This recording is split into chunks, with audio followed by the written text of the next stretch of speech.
Alright, I'm gonna do the YouTube documents while riding in my car down south to up north. About 5 hours out of Philly. So I'm gonna talk a little bit about hip-hop, and I'm gonna tell people why I've stayed so loyal to it and what that's all about. For me, with hip-hop, it's all about the beats. I love them West Coast gangster rap beats from the late 80s to 96. And I like a little bit of that stuff. I've been finding some new stuff, from the 97 era out in like Dallas. And I know Dallas had deep roots with the G-Funk stuff because of cats like DOC and shit like that and the slang. So there's a lot of stuff I've been learning, and there's a lot of stuff I'm still learning. But the beats, I can tell instantaneously within the first 10 seconds of a song, depending on if there's a talking intro or not. As soon as I hear the beat, I know if I like the song. As soon as that beat hits, I'll tell you, this is a dope track or it's not. And that's an important thing to to know about, the kind of flavor that I like to get down with when it comes to hip hop. And I'm just talking right now. I'm just shooting. I spent some time in LA, and I got roots out there and stuff, as far as I had family out there and stuff like that. So being out there was really like, if part of me feels like I'm home out there. And then when you throw on the radio, you hear like activists and stuff like that on the radio, and you hear like cats that are for the people and shit like that on the radio. And I think that that's something that the East Coast needs and is missing out here. Just for talk radio or whatever you want to call the shit. I'm not even sure what the shit's called. Activist radio. But yeah, so with hip hop, I'm an Easy disciple, and I love anything that Eazy's crew has pretty much put out over the years, whether it be Cole 187, Above the Law, Compton's Most Wanted, MC8 crew, MC Ren, Cube, Dre.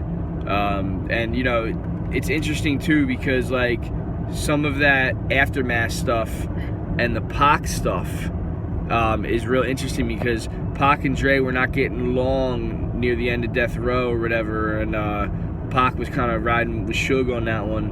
And if you really zoom in on that era of music, if the Aftermath album would have came out on Death Row, and if Pac wouldn't have came at Dre, that would have been so fucking good. But because of other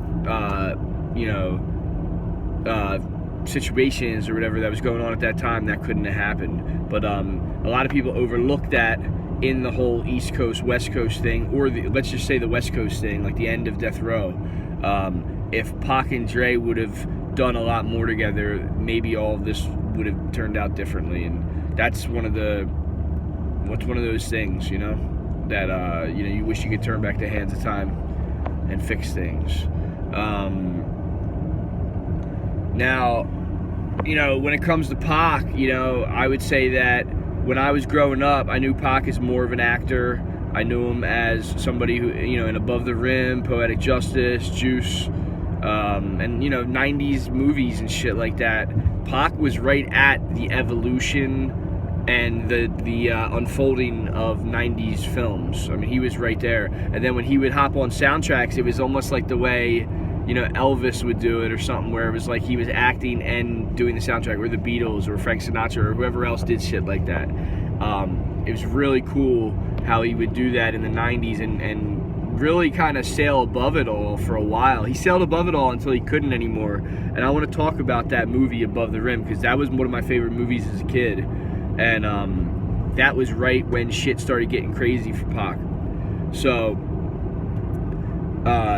that movie had soundtrack by a lot of West Coast artists, because Suge Knight was in charge of the soundtrack, Death Row.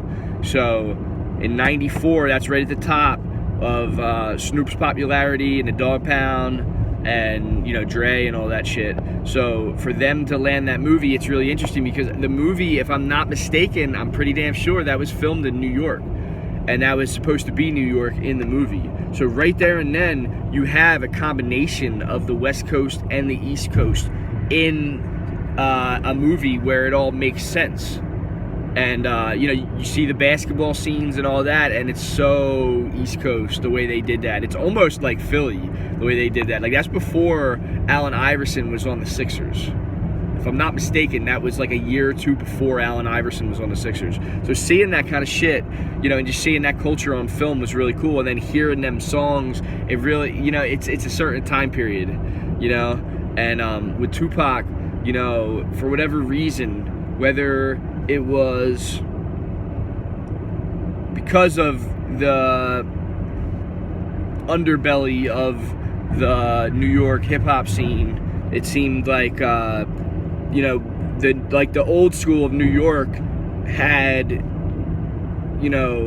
thrown a lot of cement down on the highway. And then, when I say that, I mean the next generations of hip-hop artists were coming through, and that's when we saw that change happen around that time. I'm not going to get into all that because I'm not even going to focus on that.